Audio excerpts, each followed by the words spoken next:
Come to me, all who are weary and burdened, and I will give you rest.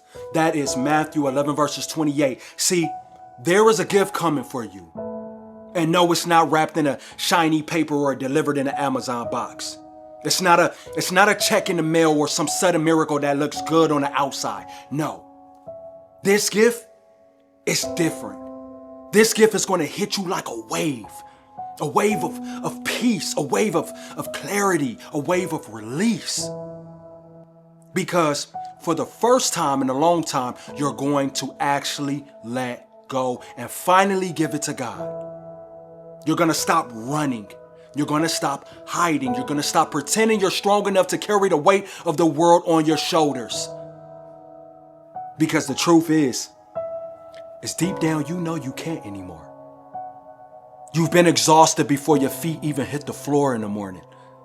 You've been crying silent tears that nobody sees. You've been drowning in thoughts that won't leave you alone. And you've been trying to fill holes with plenty of distractions, with noise, with habits that don't heal. But the truth is none of it works, because the only thing that can really set you free is surrender. And God has been waiting for you to get here.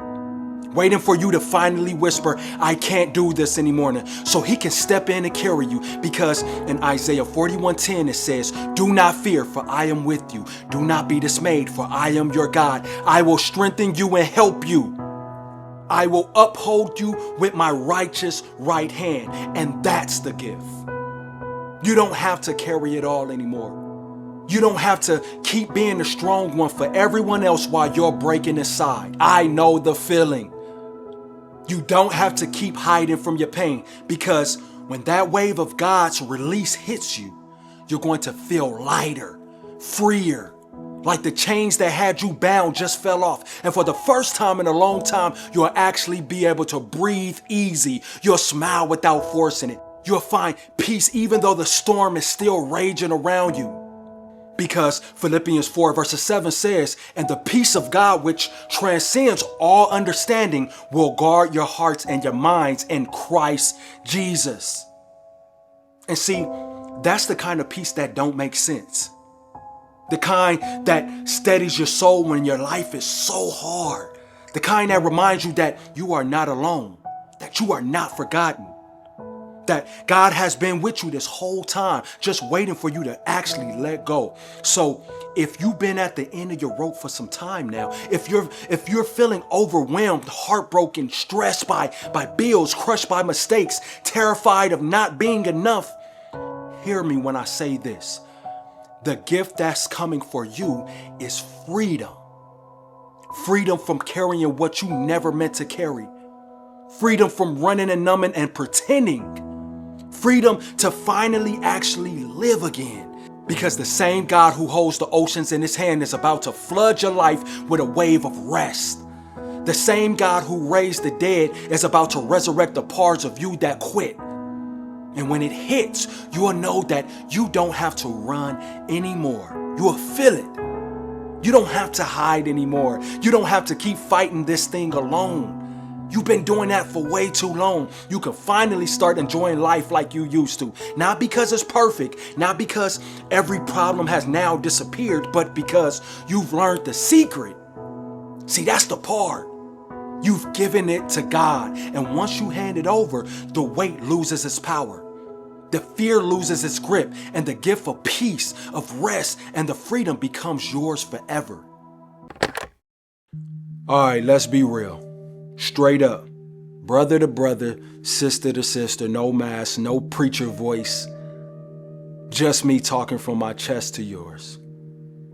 This week, man, I've been overwhelmed too. I'm not gonna lie to you. I've been carrying weight in my mind that had me feeling like I was finna snap at somebody. I was just gonna snap on everything. You know, there was a lot of stuff that I was dealing with that I had no control over. And see, that's the wild part. You know, your mind will trick you into thinking that you can control everything, every situation. And when it realizes that you can't, it starts telling you that your whole life is falling apart. Like because you couldn't fix that situation, you are not good enough. You're not good enough or you're failing.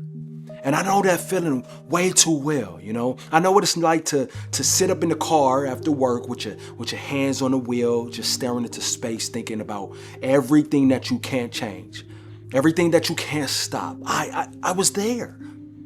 Everything that you can't fix. But you know, something in me this week shifted. And I need you to catch me when I say this. Peace came to me when I finally said, man, God, I can't do this anymore. I'm letting go. I know it sounds very cliche, but I'm telling you something that's real, because the mind is dangerous. It'll make you believe that you're in control when truthfully you actually aren't. And the longer you keep fighting battles that were never yours to actually fight, the more it eats you alive. That's what I had to learn. See, stress is no joke. And do you even realize like what stress does to your body? Like, scientists have proven that too much stress literally raises your cortisol levels. You know, it throws the body way off balance. It can raise your blood pressure. Mine was going through the roof. It weakens your immune system. And guess what? It even shrinks parts of your brain. The parts that control memory and learning. Think about that. Your brain is literally starting to break down when you let stress sit in your body for way too long. So when I tell you to letting go and letting go is in your best interest, I'm not talking just spiritually. I'm talking physically too. You know, the stress will destroy you from the inside out if you don't release it. Now, it's natural. But you got to realize that you can't control everything. You got to just hand it to God. You know, it's not being weak and giving up. It's leveling up. It's saying, I refuse to let this thing kill me before my time. I refuse to let the weight eat me alive. And the crazy thing is the moment you let go, you start to feel lighter. You think clearer. Your body relaxes and your soul actually breathes. And I'm telling you right now, you don't have to live with that knot in your chest anymore. You don't have to stay overwhelmed. Release it. Stop stressing over what was never yours to fix in the first place. That's when peace hits different. That's when the gift comes. That's when you finally realize that God had it the whole time. It's easier said than done, I know this, but like I always say, it is a practice. You have to practice releasing, practice de-stressing. I don't care what you do to go to the lake, my guy. Go to the park, shoot some hoops. I don't care. Like, I see, like, the people across the street from me, they go and I see them sitting on top of their roof just chilling. They be having snacks. I'll be like, man, that looks so peaceful. Dang, can I come join y'all? But I'm just too scared to ask. I really don't even be wanting to talk. Man, but listen. It might be an overwhelming week for you. Or you may have had one of the most hardest weeks that you ever had. But understand that everything you can't control, like it's almost got to be on one of those things where it's like, hey, whatever happens, happens type deal. Hey, whatever happens, happens. Now I'm going to keep on going. I'm going to keep on fighting. But hey, if this is in God's will, then hey, this is what it is. And a lot of times, that doesn't feel good. It doesn't feel all that comfortable. But if we can master this, we bring so much more peace to our life. That is the whole message that I'm trying to get to. I'm yapping. I seen somebody in the comments the other day said, man, you my favorite yapper or something like that. It's your favorite yapper logging off. Until next time, I see you when I see you. Peace.